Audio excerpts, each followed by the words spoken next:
UK, USA இந்த மாதிரி இருக்கிற இடத்துல குழந்தைங்க பிறகுது. ஒரே டைம்ல ஒரே நேரத்துல குழந்தைங்க ஆனா வேற வேற திசையில பிறக்குது. அவங்களுக்கு ஒரே குணாதிசயங்கள் இருக்குமா? இல்ல மேம், இது எப்படி எடுத்துக்கலாம்னா, இப்போ ஒரு ஹாஸ்பிட்டல் போறோம். நீங்க வேற ஊர் வேற நாட்டுக்கு போறீங்க. கண்டிப்பா ஒரு இடத்துல குழந்தைகள் பிறக்குது. அவங்களுடைய குணாதிசயங்கள் எல்லாமே வந்து ஒன்னா தானே இருக்கணும். ஏன் வித்தியாசமா இருக்கு? இப்போ இருக்கிற பெரிய ஆட்கள் கூட எடுத்தா கூட பெரிய பெரிய ஆட்கள்லாம் பாக்குறோம். அப்ப அதே நேரத்துல பிறந்த அதே நிமிஷம் கூட மாறாம பிறந்தவங்களும் அதே ஒரு சான்ஸ் கிடைக்குதா? கிடையாது இல்லைங்களா? என்ன காரணம் அப்படின்னு பாத்தீங்கன்னா, ஒவ்வொருத்தருடைய வம்சாவளி, அவங்களுடைய ஜீன், அவங்களோட தாய் தகப்பனார் வேற, அவங்களுடைய வம்சாவளியினர் வேற, மூதாதையர்கள் வேற, அவங்க எப்படி வாழ்ந்தாங்க, அவங்களுடைய வாழ்வியல் முறைகள் வேற.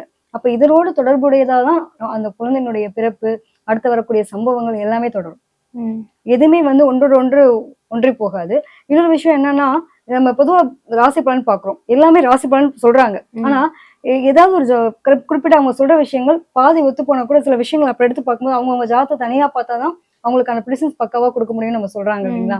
அதுக்கெல்லாம் என்ன காரணம் அப்படின்னு பாத்தீங்கன்னா, அவங்களோட வாழ்வியல் முறைகளை வச்சுதான் அவங்களுக்கு பலன் சொல்ல முடியும். ஓகே. அப்ப எல்லாருடைய குணாதிசயங்களும் ஒன்னா இருக்கணும்னு அவசியம் கிடையாது. சரிங்க.